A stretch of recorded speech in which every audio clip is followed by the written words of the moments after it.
Honra e bravura. Atributos que são associados aos samurais. Guerreiros que influenciaram em muito a história do Japão. Mas será que você sabe de tudo sobre eles?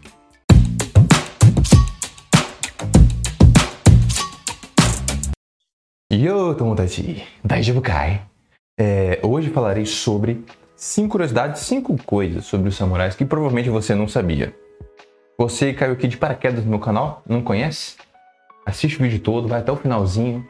Se você gostar, você deixa um like, se inscreve no meu canal. Você que já me conhece, sabe que vai vir um vídeo legal aqui, você já vai deixando o likezinho logo no início aqui para dar aquela ajudada, né? Então vamos logo começar com o vídeo.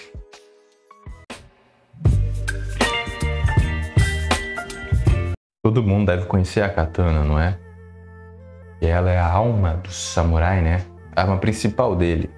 Mas não era assim no início. Antes, a arma principal deles era o arco e flecha. E não era exatamente uma arma principal, mas era uma característica muito importante, que era o cavalo, estar montado num cavalo e tendo arco e flecha. Era isso que designava um samurai no início. Isso era tão importante que antes do Bushido, que eu acho que todos devem conhecer, que é o caminho do guerreiro, né? Um código de honra dos samurais, existia um outro código, que era o Kyuuba no Michi, que era o caminho do arco e do cavalo. Eles até tinham um esporte, né? Que até ajudava eles a praticar, obviamente, que era um tiro ao alvo montado ao cavalo. Eles passavam correndo, um cavalo assim, tinha um alvo que ia passando e tinha que acertar, né? Obviamente, ganhava, marcava mais pontos quem estava mais perto do centro. Então, sabiam disso? Comentem aqui.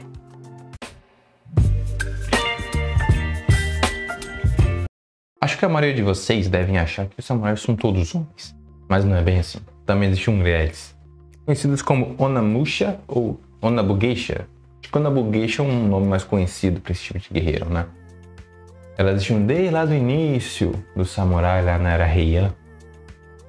E só deixaram de existir na era Meiji, assim como samurais homens. A classe samurai como um todo deixou de existir. Elas eram muito hábeis e temíveis também. Elas costumavam usar uma arma chamada Naginata, que é uma lança parecendo uma lança que na ponta parecia uma katana. Eu até falei sobre isso no meu vídeo sobre as katanas, que eu vou deixar aqui no card, na descrição do vídeo também. Como ela era mais longa e permitia um alcance maior, tinha mais versatilidade de golpes, né? Proporcionando ela vantagens a quem tinha uma katana comum, afinal era mais curta, então a gente precisava se aproximar mais para fazer o ataque. No período Edo, quando acabou as guerras assim, tanto os samurais homens quanto as mulheres não tinham tanto papel como guerreiros ali dentro, então elas usavam mais essas habilidades para proteger o seu lar, a sua casa de vândalos ou invasores que tentassem entrar nos seus territórios, né? Vamos ao próximo.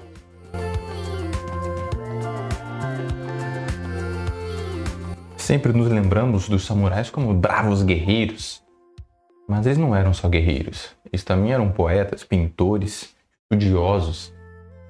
Afinal, como os samurais eram uma classe nobre, eles tinham mais estudos, normalmente, né? A gente vai ver isso mais tarde. Tinham mais estudos que a maioria das pessoas, então eles conheciam mais coisas, poderiam se dedicar a outras coisas também. Mas o período que mais isso foi notável foi no período Edo, já que não tinha muitas guerras, como eu havia dito na parte passada. Eles tiveram que se dedicar a outras coisas, afinal. Tinham trabalhos administrativos que eles faziam para o feudo, né, para o daimyo, cuidando de finanças, da quantidade de arroz que tinha, todas essas coisas. Também no período Meiji, quando houve a modernização e a classe samurai foi extinta por completo, muitos desses samurais viraram outras coisas. Alguns continuaram na parte militar, se tornando parte do exército imperial, e outros viraram políticos ou professores, criando seus dojos, ensinando a arte da espada, ou outras matérias que eles tivessem muito conhecimento. Vamos agora à parte 4.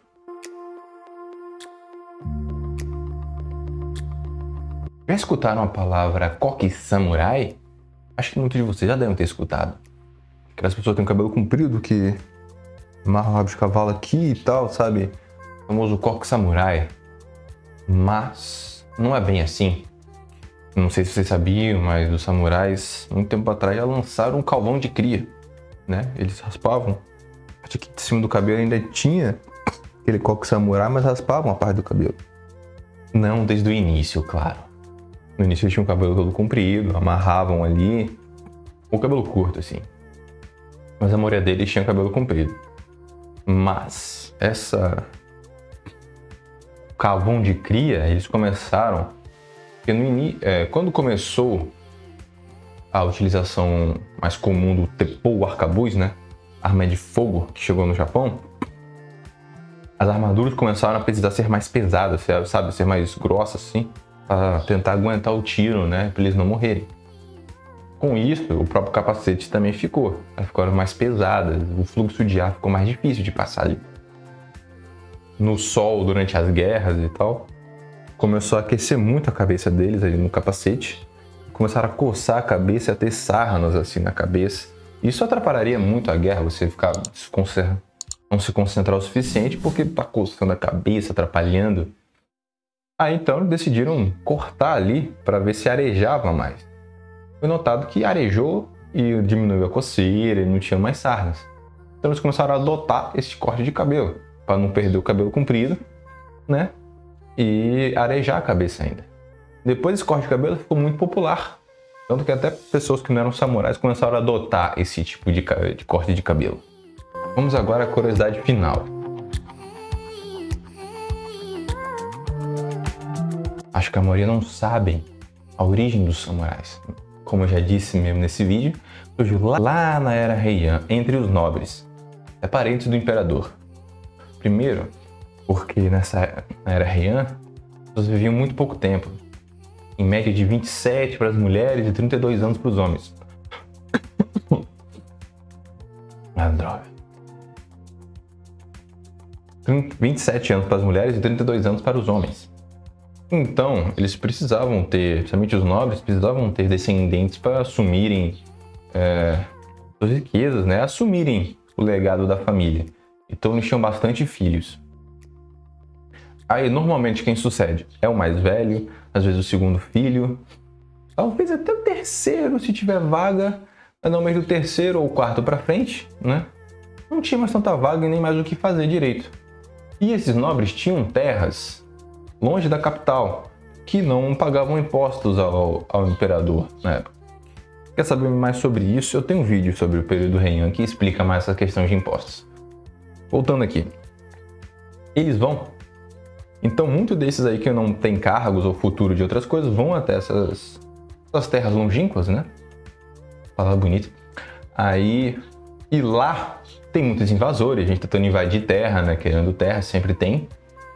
E como esses nobres têm treinamento em artes marciais também, eles formaram grupos ali para lutar contra esses invasores, para eles não perderem as próprias terras, né?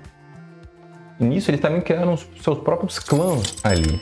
Continuavam sendo aquela família, mas criavam um clã novo. E as outras famílias começaram a se juntar, né? E a fazer essas parcerias, assim. Então aí surgiu a classe samurai desses nobres que não tinham perspectiva de trabalho na capital, por morar digamos, no interior, né?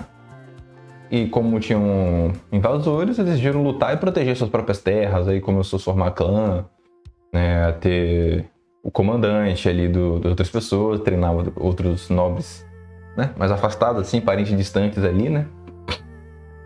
E na capital, né?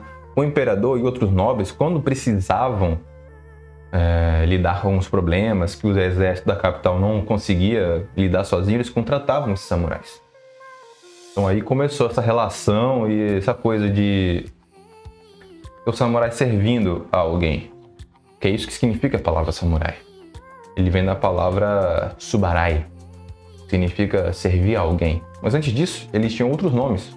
Tinha o suamono, que era soldado ou pessoa forte. Bushi, que é o guerreiro, muito comum, vem até o código deles, o Bushido.